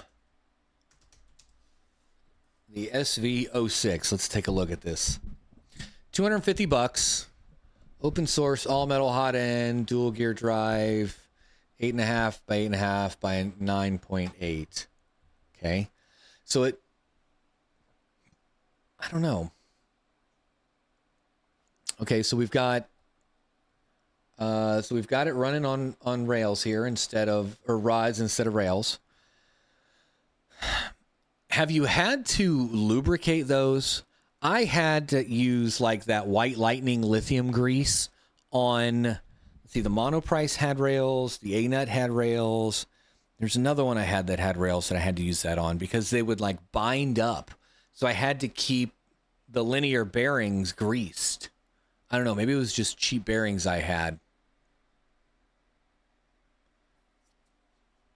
PEI build plate, that's kind of standard nowadays. All metal planetary gear direct drive. So the direct drive puts a lot of weight on the head, which means you can't really print much faster than like 50, 60 millimeters a second. GPU, PLA, PTG, ASA, PCABS, nylon, carbon fiber, and wood. That's some oh, that's just with the tip though. That doesn't necessarily. Well, maybe. Okay. Oh, it's direct drive. That's right. You can do TPU on direct drive.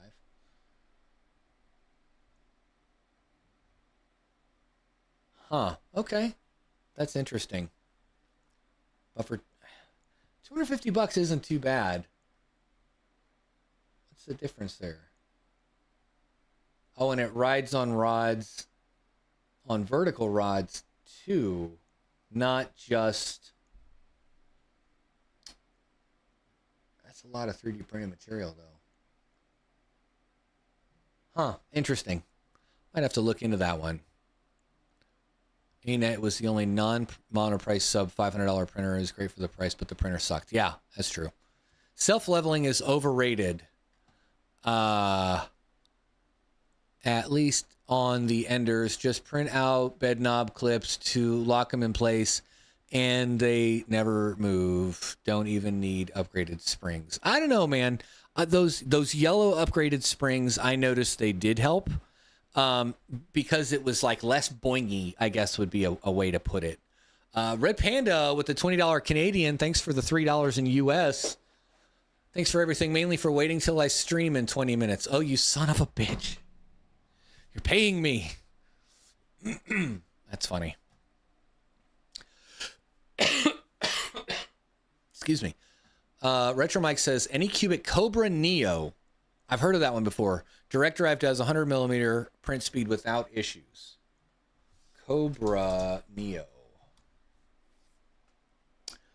Okay, so it's another FDM style. You know, that classic Ender 3 look. Oh, is that a USB-C? Fucking sold. Got me sold. That's not direct drive, though. That's Bowden. Cobra, maybe I'm looking at the wrong one. Cobra 2 Neo. I don't know. Let me look at what's the one? The K1 is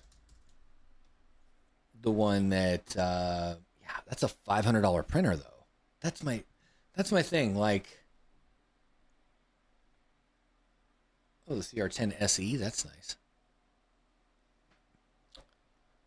Not on Amazon. The original Neo's not on Amazon. Got it. Okay. Yeah, do I want to spend $500 on a printer? Right? I mean, if I did, I don't think the bamboo printers, nope, that ain't it, are on Amazon either. Crealities, Anchors, that's not, yeah, Bamboo Labs is not on Amazon. But these are what I was thinking about getting to play with, because I've never played with resin 3D printing before, but like, look at the fucking detail on that. Look at the detail on the models that come out. That's insane.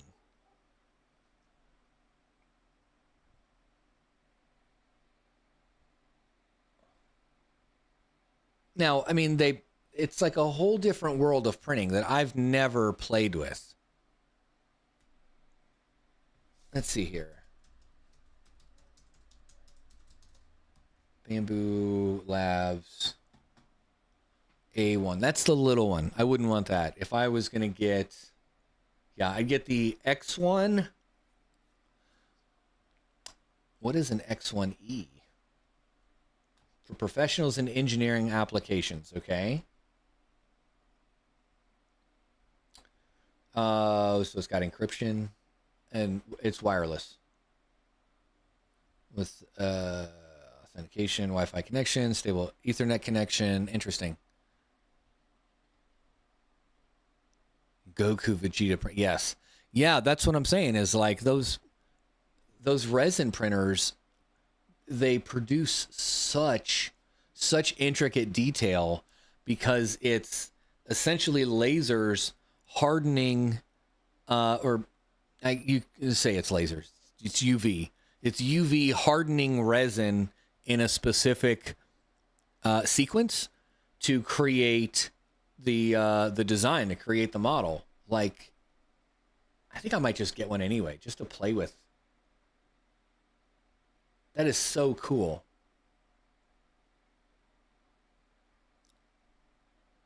But at $300, look at that one. It's $500. Oh, it's huge though. 10-inch 12K monochrome LCD Wi-Fi transfer.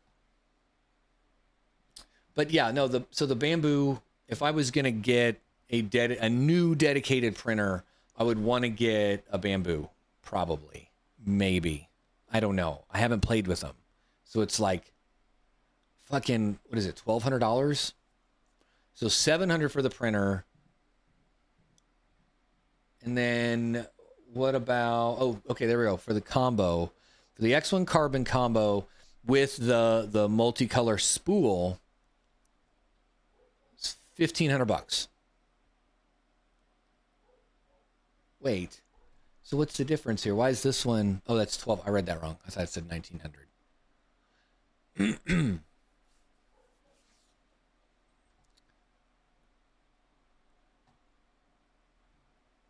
Is that a battery backup? Oh, it's a portable power station.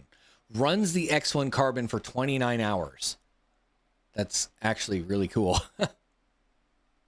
For $4,000, of course, it better be fucking cool for $4,000. But I guess that's not bad. Purchase a printer and enjoy 6 months of Bamboo Filament membership benefits. So do you have to use their special filament? I know on some of the XYZ printers, like they've got an NFC chip in them. I know because I bought an NFC or a fucking XYZ material and it had an NFC chip in the roll. It's insane. You can do 16 colors with the Bamboo. Right, that's... Yes, and you need a curing machine for SLA. Right, for the resin printing. Yeah, there's a lot more to it, for sure. And it's like, it's more volatile, so you need gloves, and you need, like, you gotta wash it off. I don't fucking know. I haven't really looked into it too much, but it looks really cool. Shipped before January 24th. I don't know. So do I need to buy their filament to work with their printer? Because I hate that shit. Like, I'm locked into their ecosystem if I do that. That's another big benefit with like the Ender 3 is that you're not stuck. I could use any filament I want. I mean, I even modified my printer so that my roll's not on top. It's behind on the back side of the printer. So they all fit on the shelves a lot easier. You know what I mean? Right. So, yeah, if I'm going to spend $500, I might as well get a Bamboo. The older KE version is better than the SE. Oh, you guys are going back and forth. That's cool. YouTube is your friend. Yes. Don't forget you'll need a curing machine. Okay, so I've never used an FDM filament 3D printer, but I get to use Formlab Form's 3B resin SLA printer at work. I had problems with resin printing. It's very different from FDM. I bet. It looks like it's very different. I don't know, man. I just can't. Like, I can buy 15 Ender 3s with that. Ow. For $1,500, I mean, the last batch of Ender 3s, I bought 8 Ender 3s for $100 a piece. They were used on eBay, and I fucking fixed all of them. Like, they came in, and one was missing this, and one had a broken that, and a bent this, and a missing that, and I just fucking Frankensteined them, and I made them work. Like, it was, I can take these things apart and fix them in my sleep almost. So it's, I don't know, that's $1,500 for one printer is a hard pill to swallow. Like, what production benefits am I going to get there? Look at the speed difference. Retro Mike, got to bounce. Have a good day. Thanks for coming, man. I really appreciate it. Hold on. High speed Core XY with 20,000 millimeter a second acceleration. That's it. No way. There's no fucking way. Dual auto bed leveling. Okay. That's how. No shit.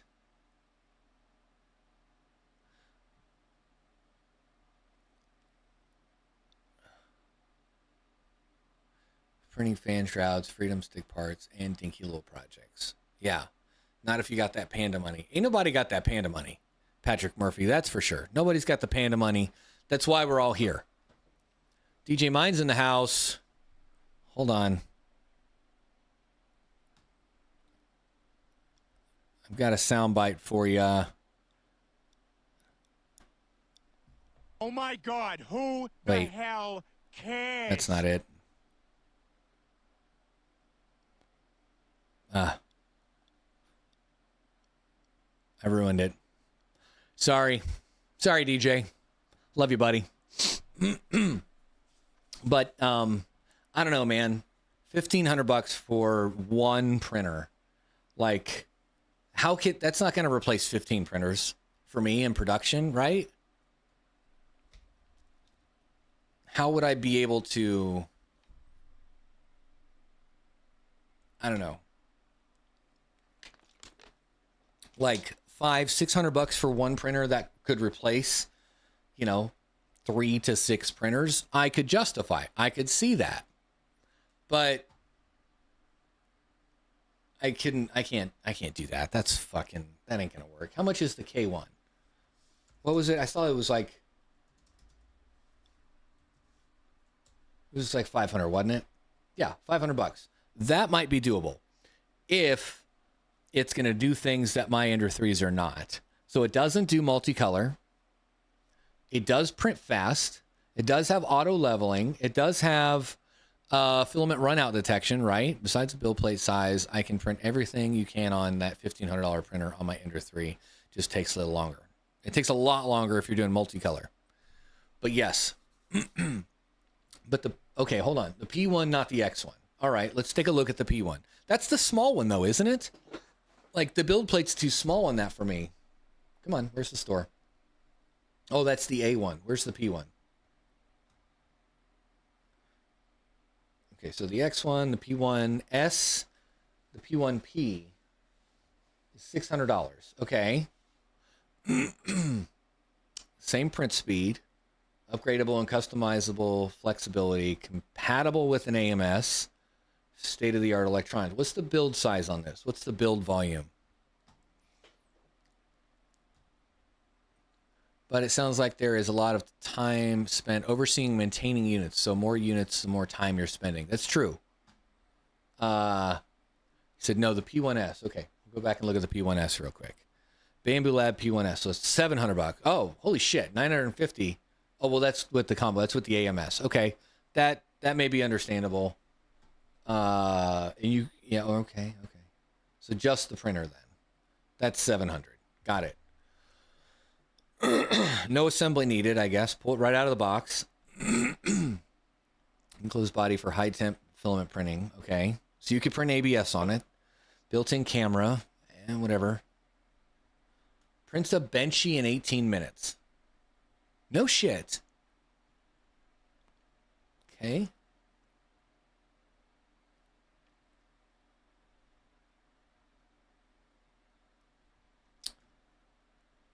I don't know, man. What's the print volume on it? Where are the specs? Okay, high temp, P1S, stack 4 AMS units, 18-minute benchy, direct drive, Bamboo Studio.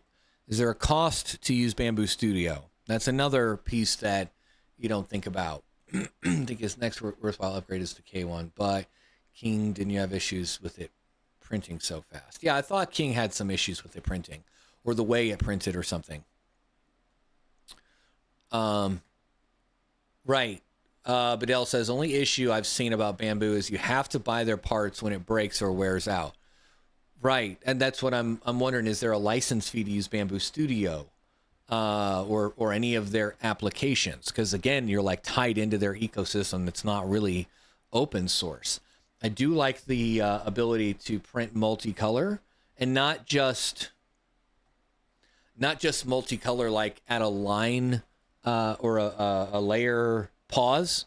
You know, like an actual, you know, if it's gonna print orange next to white next to black, you know, all within the same confined space that's not separated by layers.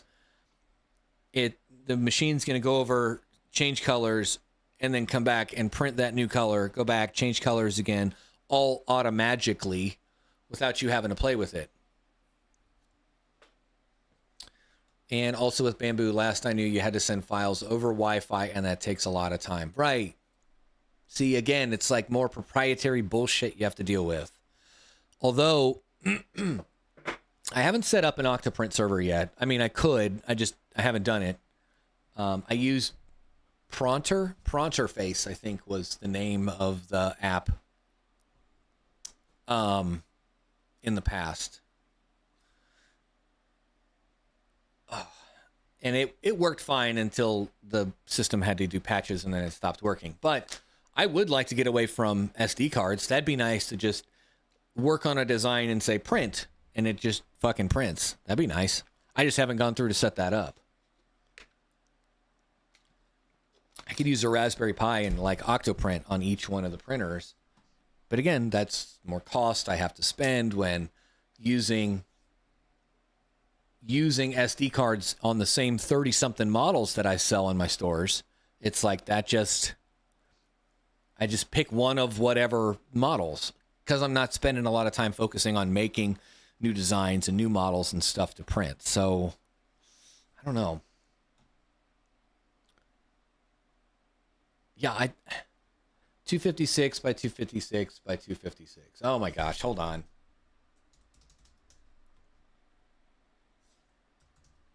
So it's a 10 square. Okay. That's bigger than an Ender 3. Not by much, but it is bigger. 300C is the max hot end. That's nice.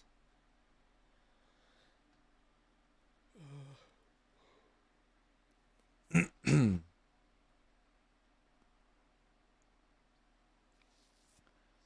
got built-in cameras. Yeah, I don't know. Because it's like, I think it's too much for me right now. Unless I can come up with new designs that are really going to like set my store aside from other 3D printing stores out there, or allow me to make huge additional sales with it. I don't think that's worth it for me at this time. Maybe, I don't know. But at the same time, if I'm going to keep printing, I mean, the larger build volume would be nice, but I don't have models that I'm focused on that are different than the ones that I have. So even something like this isn't going to be hugely beneficial, printing the same 30 models that I have.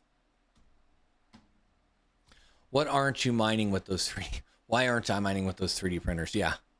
Hey. My channel doesn't say anything about mining or crypto in the title of the channel. Geek of all trades. All trades. Thank you very much, Max. Just saying. Bamboo Labs is the Apple of 3D printers. I'm getting the P1P. Okay. Cool. Yeah, the Cobra 2 prints a Benchy in 30 minutes at $188.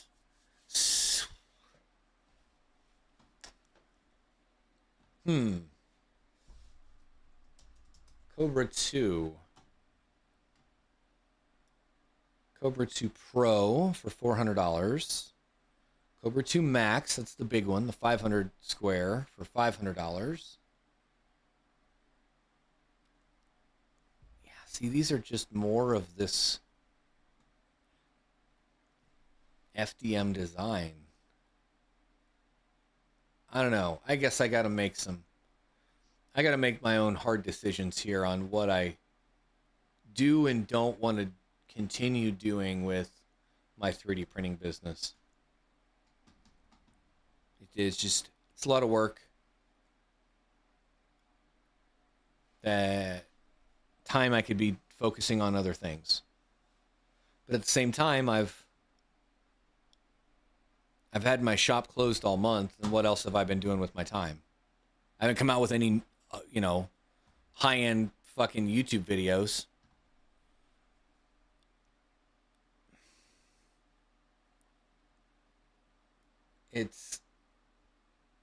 I don't know. Life's a bitch sometimes.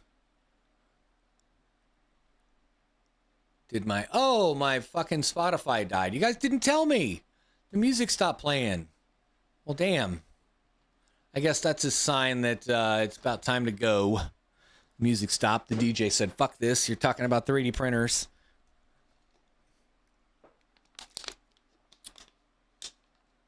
Just earned a Smurf like. I don't know what that is, but okay. Much appreciated. I appreciate the Smurf likes. Guys, let me do a... let's see. Is Panda live?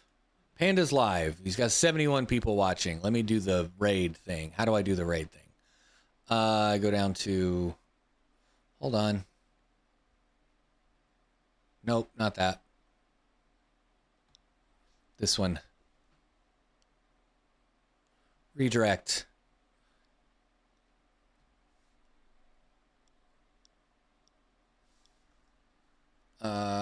There we go. Building more CPU mining rigs live. Cool. Too busy listening to the ASML voice. Hey, pal. Yes, we're going to go raid Panda, guys. I've been here an hour. No music, only geek talk. That's funny. Oh, my gosh. You guys got to tell me when the music stops. It's like musical chairs, and I just keep fucking walking around. Wait a minute. Before we go, they have Mario Jazz now. Are you seeing this? Do you see this? Mario Jazz. I've got to hear this. I've got to hear this. So before we go raid Panda, I'm going to go listen to Mario Jazz. All right, I'll put it on my list to listen to later. Anyway, thank you all for coming. I really appreciate it. 39 people here, 47 likes. If you haven't already, hit that like button on the way out. If you stay here, I got the redirect thing going over to Panda, but if you're going to go over and watch Panda in his stream, tell him Goat sent you, do a Goat raid or a Geek raid or whatever, and I will see you guys soon. I got some videos. Let's see, I got a demo video coming out this week. I've got my Vast video coming out this week. I've got another Vast video that I'm going to do setting up some 3090s and the 4090s. I've got my ASIC heater video that'll hopefully be coming out soon, and feet picks for the win. So see you guys around.